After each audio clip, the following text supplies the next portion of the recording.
Hey Leute und herzlich willkommen zu einem weiteren Battlefield 2042 Video. Wie ihr schon gesehen habt, ist das Video unterstützt vom EA Creator Network, durch das ich die Inhalte hier in dem Video schon früher sehen und selber spielen durfte. Einfach mal zur Transparenz, ich habe dafür kein Geld oder sowas bekommen und kann meine Meinung dazu komplett frei äußern, wie es auch später ziemlich offensichtlich sein wird.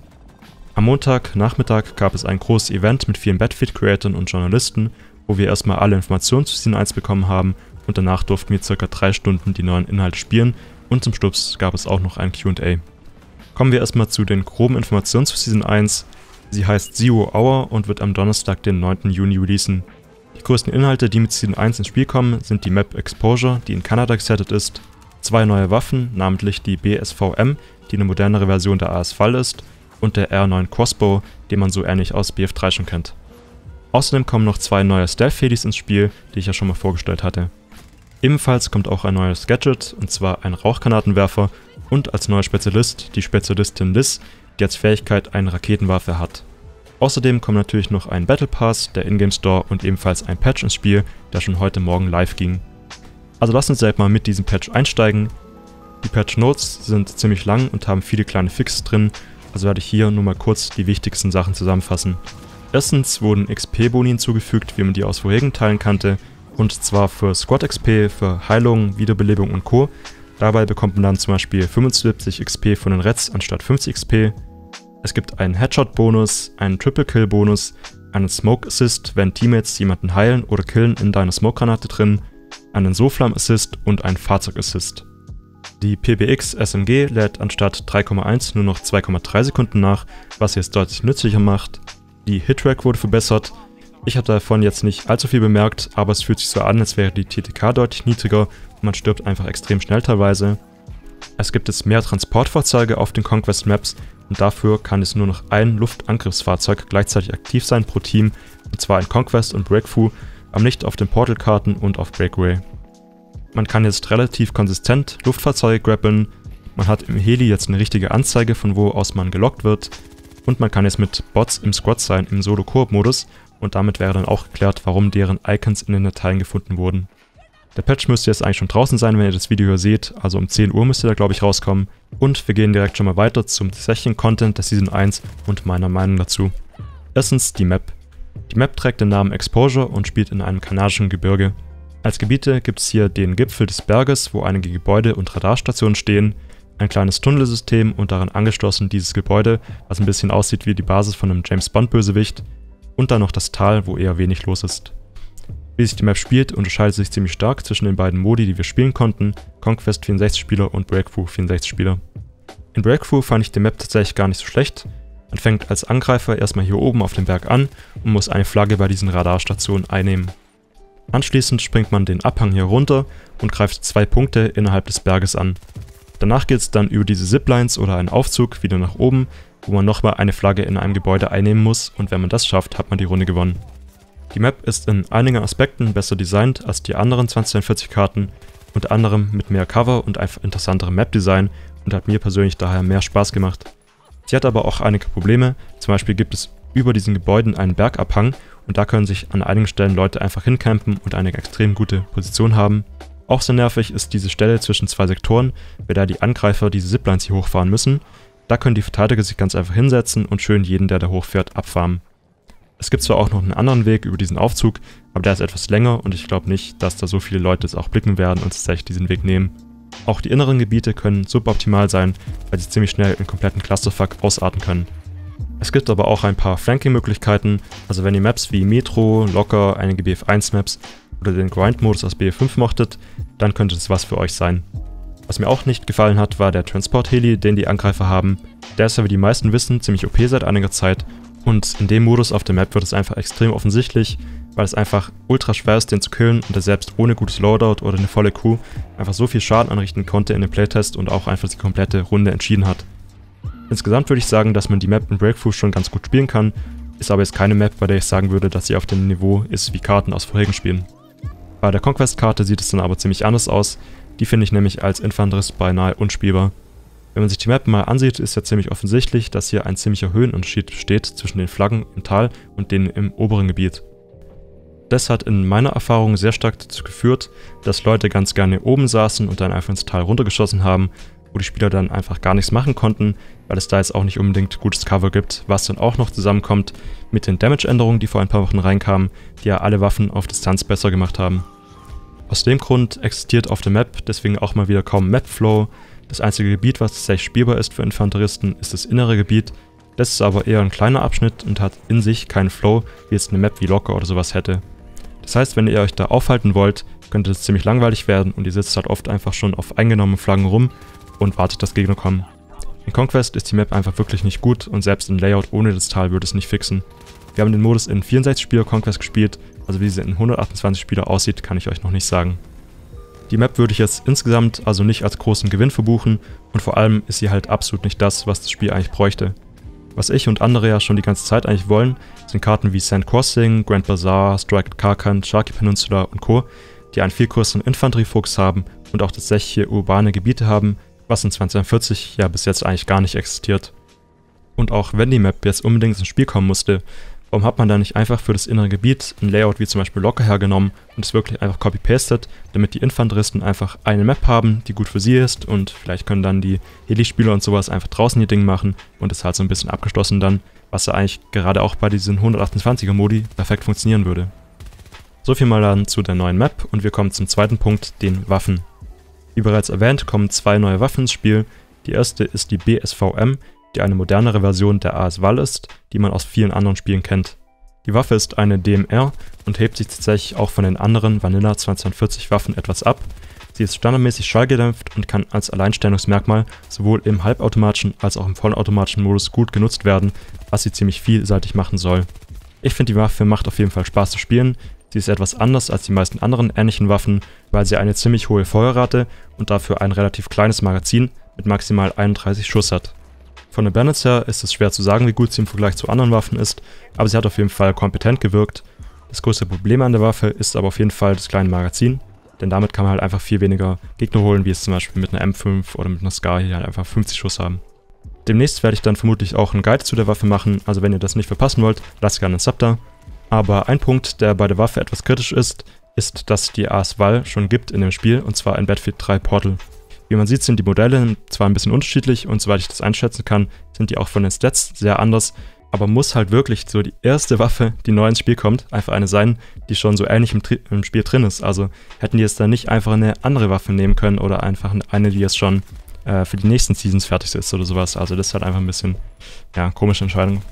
Die zweite Waffe, die neu ins Spiel kommt, ist der Ghostmaker R10 Crossbow, was eine moderne Armbrust ist. Eine Armbrust hatten wir schon mal damals in einem BF3 DLC bekommen, der hier funktioniert relativ ähnlich. Wir haben drei Arten von Munition, eine Standard, eine Short Range und eine Explosiv. Die Standard ist eben auf längere Distanzen gut, hat aber eine niedrige Feuerrate. Die Short Range Pfeile sind das Gegenteil davon, haben also eine höhere Feuerrate, aber eine geringere Distanz. Und die Explosivpfeile kann man sich vorstellen wie eine Semtex aus COD. Man schießt die irgendwo hin, zum Beispiel auch auf den Gegner, der Pfeil bleibt stecken und explodiert dann nach einiger Zeit. Dafür hat man dann aber bei diesen Explosivpfeilen praktisch nur einen im Magazin und muss dann komplett nachladen. So wie ich das gesehen habe, machen eigentlich alle Pfeile auf kurze Distanz einen One-Shot-Kill auf den Oberkörper, wobei die kleinen Pfeile dann relativ schnell auch zwei brauchen. Deswegen fühlt sich der Crossbow, wenn man von ihm gekillt wird, echt ganz schön unfair an, weil man halt einfach instant umfällt, ohne irgendwas machen zu können. In der Benutzung ist er eigentlich ganz gut gebalanced, würde ich sagen. Es muss dann aber halt in der Praxis zeigen, wie er tatsächlich von den Spielern verwendet wird und wie sich das Ganze dann einpendelt. Ich habe aber ein bisschen die Befürchtung, dass vor allem diese Explosivpfeile einfach zu mehr Explosive Spam führen werden, was das Spiel jetzt wirklich nicht auch noch braucht. Dann aber auch schon mal weiter zum dritten Punkt, den Fahrzeugen. Mit Season 1 kommen auch zwei neue Fahrzeuge ins Spiel, und zwar die beiden Stealth-Helikopter. Die haben als besonderes Feature, dass sie neben dem normalen Flugmodus auch noch einen Stealth-Modus haben. Wenn man in diesen Modus wechselt, kann der Heli nicht mehr gelockt werden, hat dafür dann aber eine schlechtere Bewaffnung.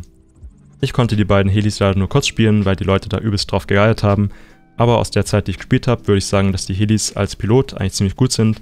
Man hat eben auch wieder diese 30mm Kanonen zur Auswahl und zusätzlich auch eine kleinere Kanone. Als Zweitwaffe gibt es wieder Luft-zu-Boden und Luft-zu-Luft Lock-ons und eine TOW.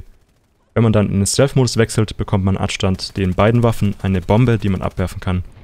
Die war tatsächlich auch relativ stark, so wie ich das gesehen habe. Also mein Pilot hat hier auch mal zum Beispiel einfach einen 4er-Kill mit einer Bombe gemacht. Was aber relativ schwach war, ist die Waffe vom Gunner. Ich hatte da nur so eine richtig kleine Machine Gun zur Auswahl und die ist von der Stärke her vergleichbar mit dem, was man als Gunner im Panzer hat. Und das heißt halt, dass man auf mittlere bis lange Distanzen damit gar nichts anfangen kann.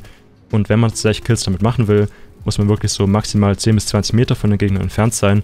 Und wie man hier auch im Clip sieht, sind wir hier halt mal in einen Tunnel reingeflogen. Da konnte man auch ein paar Kills damit machen. Weiter zum nächsten Punkt. Viertens die Spezialistin.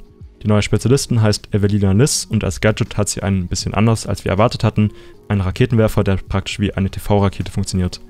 Davon hat man 2 Stück dabei und wenn man die abschießt, fliegt sie los und man muss sie dann in First Person steuern. Die Rakete macht auf Fahrzeuge nicht allzu viel Schaden, vor allem gegen einen Transportheli kann man damit echt nicht viel machen. Gegen Infanterie macht sie leider einen One-Shot, wenn man den Körper trifft, aber besonders viel Splash Damage oder sowas macht sie nicht.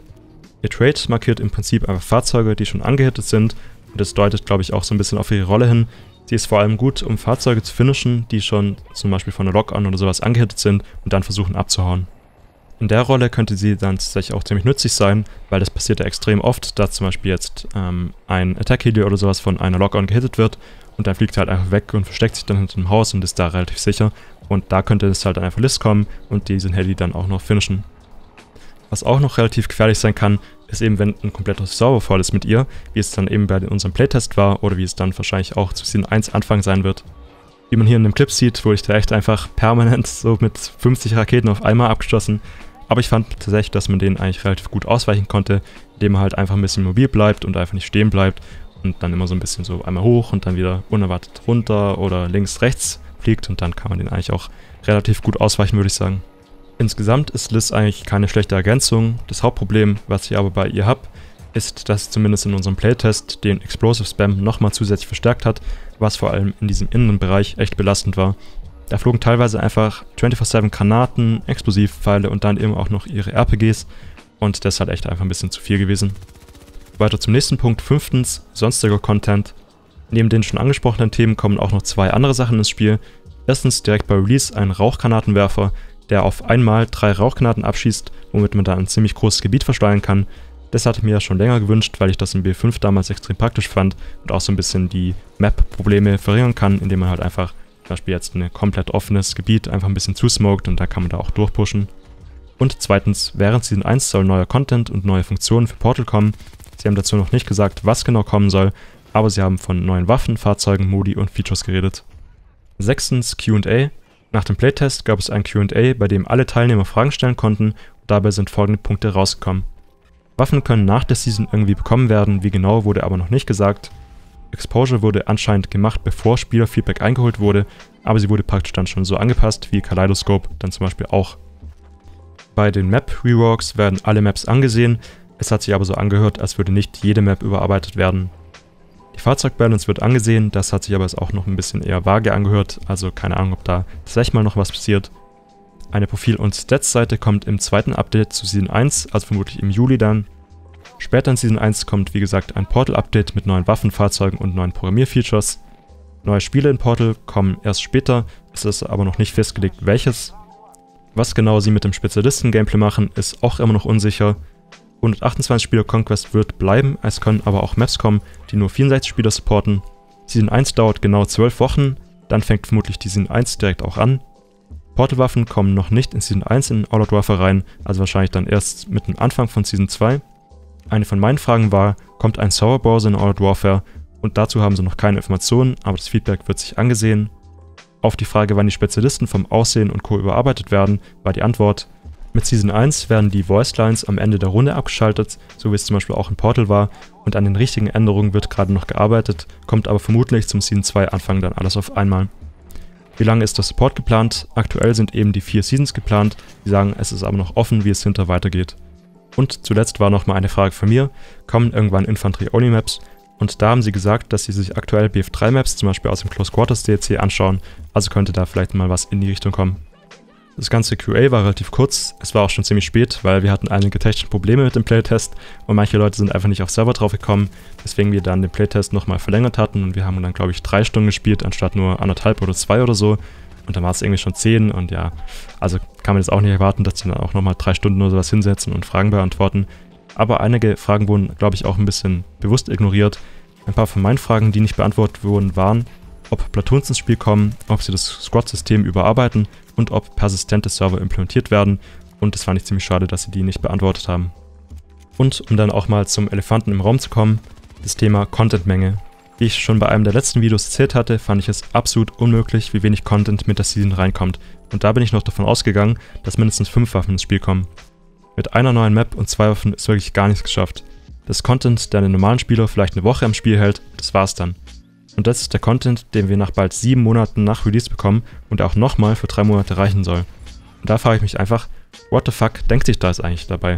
Das ist wirklich einfach gar nichts. In vorherigen Spielen hatten wir in der gleichen Zeit 3 volle DLCs bekommen, also mit 12 Maps, mindestens 15 Waffen, 9 Modi, 9 Fahrzeugen und extra Content.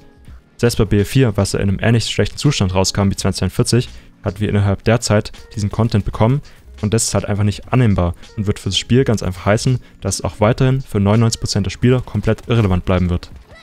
Und ich verstehe es halt ehrlich gesagt einfach nicht, warum DICE es nicht hinbekommt. Vor allem was Waffen angeht. Neue Waffen ins Spiel zu bringen, sollte für ein Studio wie DICE wirklich keine große Sache sein. Schaut euch an, wie viele Waffen bei Spielen wie Warzone einfach reinkommen, obwohl das Game ja auch nicht übertrieben gut mit Content supported ist. Vor allem ist es halt auch lächerlich, weil da einfach schon Dutzende andere Waffen im Spiel sind, die einfach ungenutzt im Portal rumliegen und DICE braucht selbst für die anscheinend noch Monate, bis sie tatsächlich mal ins Spiel kommen, weil sie unbedingt noch irgendwelche Badges und Aufsätze dafür machen müssen, während ihr Spiel einfach immer weiter in den Abgrund sinkt. Und ähnlich ist es halt auch bei den Maps. Klar dauert Map-Entwicklung lange und DICE konnte halt höchstwahrscheinlich erst nach dem Release mit der Entwicklung der neuen Maps anfangen, aber der Release ist einfach 7 Monate her. Was haben die Map-Entwickler während der Zeit gemacht? Es kann mir keiner erzählen, dass die Dutzenden Mapper, die bei DICE sitzen, wirklich 7 Monate für eine lausige Map und die Map-Reworks brauchen, die ja teilweise auch noch Monate entfernt sind. Season 1 war für DICE einfach die Chance, noch irgendwie die Kurve zu kriegen mit dem Spiel und so verspielen sie einfach. Selbst wenn sie sich jetzt noch plötzlich durch ein Wunder noch am Riemen reißen würden und mit der nächsten Season einfach die normale Menge oder noch mehr bringen würden, glaube ich nicht, dass sich da noch irgendwer dafür interessieren wird, wenn in ein paar Monaten MW2 kommt und DICE einfach komplett in den Schatten stellt. Das war's dann aber auch schon mal von mir. Haut gerne eure Meinung zu dem ganzen Thema in die Kommentare. Und wenn euch das Video gefallen hat, lasst gerne ein Like da, wenn es euch richtig gut gefallen hat und ihr keine weiteren Battlefield-Videos passen wollt. Lasst gerne ein Sub da und ich hoffe, ihr seht euch im nächsten Video. Bis dann. Haut rein.